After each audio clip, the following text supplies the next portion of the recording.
राम मंदिर, हिंदुत्व, अयोध्या आणि उद्धव ठाकरे अचानक हे तीन शब्द पुन्हा एकत्र काय येऊ लागले? महाराष्ट्रात पूर परिस्थिती आहे, शेतकऱ्यांचे प्रश्न आहेत, हमीभावाचा प्रश्न आहे, रखडलेले प्रकल्प आहेत, लाडकी बहीण योजनेतल्या त्रुटी आहेत, पक्षाला लागलेली गळती आहे, उद्धव ठाकरेंचे 6 खासदार फुटलेत, आणखी 14 आमदार फुटण्याच्या चर्चा आहेत आणि हे सगळं बाजूला ठेवून उद्धव ठाकरेंनी राम मंदिराच्या देणगीचा मुद्दाच का उचललाय?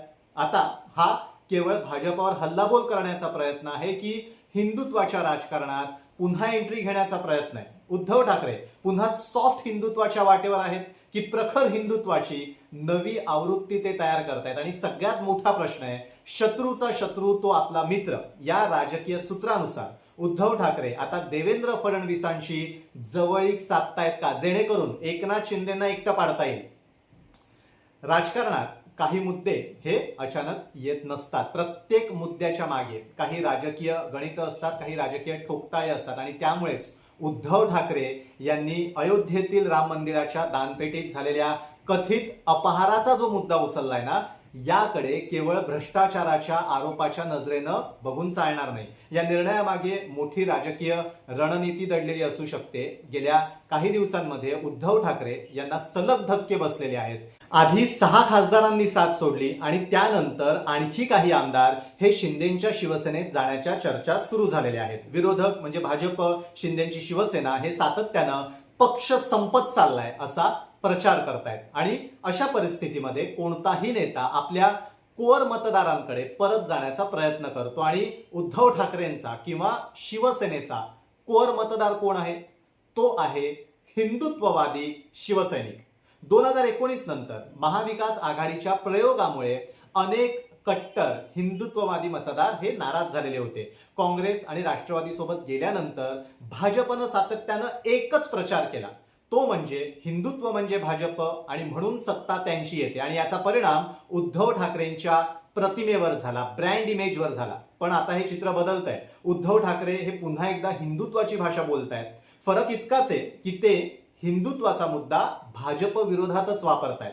राम मंदिराचा मुद्दा हे त्याचं सगळ्यात मोठं उदाहरण आहे. लक्षात घ्या, उद्धव ठाकरे म्हणत नाहीयेत की राम मंदिर चुकीचं आहे, आस्थेवर त्यांचा प्रश्न नाहीये. ते म्हणतायत की रामाच्या नावावर जमा झालेल्या निधीवर कथित दरोडा पडला असेल तर त्याचा जाब द्या. म्हणजे उद्धव ठाकरे रामाविरोधात नाहीयेत, रामाच्या नावानं राजकारण करणाऱ्यांविरोधात ते सातत्यानं भूमिका घेतात. आता हा खूप महत्वाचा राजकीय फरक आहे, कारण त्यामुळे ते हिंदुत्वही सोडत नाहीयेत आणि भाजपवर हल्लाही करतायत. यालाच अनेक विश्लेषक सॉफ्ट हिंदुत्व 2.0 किंवा ऑपरेशन हिंदुत्व असं नाव देत आहेत. दुसरा एक महत्वाचा मुद्दा म्हणजे उद्धव ठाकरेंनी जाहीर केलेलं राम रक्षा आंदोलन. जर त्यांना केवळ पत्रकार परिषदच घ्यायची असती ना, तर त्यांनी विषय तिथेच संपवला असता. पण त्यांनी आंदोलन जाहीर केलं, तेही दादरच्या हनुमान मंदिराजवळ. स्थानाची निवड ही राजकीय संदेश देते, कारण शिवसेनेच्या राजकारणात मंदिर, दादर आणि हिंदुत्व यांचं वेगळं एक महत्व आहे, ते प्रतिकात्मक महत्व आहे. यापुढेही उद्धव ठाकरेंनी अयोध्येला जाण्याची घोषणा केली आहे. त्यामुळे आता प्रश्न पडतोय, अचानक अयोध्या का आठवली? उत्तर प्रदेशातील मुद्दा महाराष्ट्रात का आणला जातोय? कारण उद्धव ठाकरे आता राज्यापुरतं राजकारण करत नाहीये, ते स्वतःची राष्ट्रीय हिंदुत्ववादी ओळख पुन्हा उभी करण्याचा प्रयत्न करतायत, अशी चर्चा या निमित्तानं सुरू झाली. आता या सगळ्या मागे आणखी एक राजकीय अँगल आहे. गेल्या काही दिवसात तुम्ही जर सगळ्या बातम्या बघितल्यात ना, तर उद्धव ठाकरे आणि देवेंद्र फडणवीस यांच्या भूमिकांमध्ये एक सूक्ष्म बदल दिसतोय. दोघांमध्ये तीव्र वैचारिक संघर्ष अजूनही आहे, पण व्यक्तिगत पातळीवरील आक्रमकता कमी झाल्याचं अनेकांचं निरीक्षण आहे. विमान प्रवासात दोघांची झालेली भेट, एकमेकांची झालेली विचारपूस आणि त्यानंतर उद्धव ठाकरे यांनी थेट अमित शहांवर निशाणा साधत ऑपरेशन देवेंद्र या संबंधीचा मांडलेला सिद्धांत. यामुळे या सगळ्या घडामोडींचा अर्थ काय होतोय? याचा अर्थ असा होतोय की उद्धव ठाकरे आता राजकीय लढाईचा केंद्रबिंदू बदलतायत. पूर्वी त्यांचा मुख्य विरोधक भाजप होता, आता त्यांच्या भाषणात सर्वाधिक लक्ष होत आहेत ते एकनाथ शिंदे आणि अमित शहा. यातनं काही जण असा निष्कर्ष काढतायत की भविष्यात जर राजकीय परिस्थिती बदलली तर देवेंद्र फडणवीसांची संवादाची दारं पूर्णपणे बंद ठेवली जाणार नाहीत. हे वास्तव आहे की केवळ राजकीय अंदाज? आज त्याचं ठोस उत्तर कोणताच राजकीय विश्लेषक देऊ शकत नाही. पण चर्चा मात्र जोरात आहेत, कारण शत्रूचा शत्रू हा आपला मित्र हे राजकीय सूत्र. जर उद्धव ठाकरेंचं मुख्य लक्ष आता एकनाथ शिंदे असतील आणि भाजपमध्येही अंतर्गत नेतृत्वाच्या चर्चांना उधाण आलं असेल, तर भविष्यात नवीन राजकीय समीकरणं तयार होऊ शकतात का, हा प्रश्न उपस्थित होणं अगदी स्वाभाविक आहे. मात्र याचा अर्थ अजिबात नाही की उद्धव ठाकरे हे आता उद्याच एनडीए मध्ये जाणार आहेत, 2029च्या आधी जाणार आहेत, असा कोणताही पुरावा चर्चा सध्या नाहीये, दिल्लीच्या राजकीय वर्तुळातही नाहीये.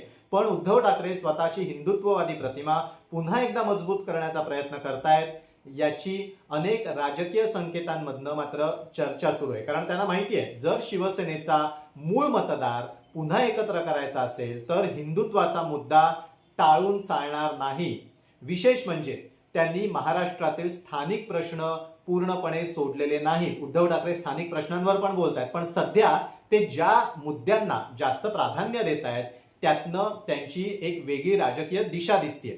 राम मंदिर असोत, रामरक्षा आंदोलन असोत, अयोध्या दौऱ्याची घोषणा असोत, ही सगळी एकमेकांपासून वेगळी नाहीयेत. हे सगळे मुद्दे एकमेकांपासून वेगळे नाहीयेत, ते एका मोठ्या राजकीय कथानकाचा भाग असू शकतात असं बोललं जात आहे. त्यात अजून एक महत्वाचा पैलू असा आहे की 6 खासदार गेल्यानंतर विरोधकांकडनं असा संदेश दिला जातोय की उद्धव ठाकरे एकटे पडतायत. अशा वेळेला हिंदुत्वाचा मुद्दा आक्रमकपणे पुढे करून उद्धव ठाकरे आपल्या पारंपरिक शिवसैनिकाला भावनिक दृष्ट्या पुन्हा जोडण्याचा प्रयत्न करतायत. कारण शिवसेनेचा इतिहास सांगतो, जेव्हा जेव्हा शिवसेना अडचणीत आलेली आहे, पक्ष अडचणीत आलेला आहे, तेव्हा तेव्हा हिंदुत्व हा सगळ्यात मोठा एकत्र करणारा मुद्दा ठरलेला आहे. आता इतिहास पुन्हा तसाच लिहिला जाईल का?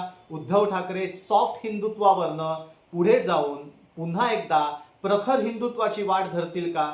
त्यातून भाजपची संघर्ष वाढेल का, की संवादाची नवी दारं उघडतील, की हा संपूर्ण खेळ केवळ एकनाथ शिंदेंना राजकीय दृष्ट्या अडचणीत आणण्यासाठी आखलेली रणनीती आहे?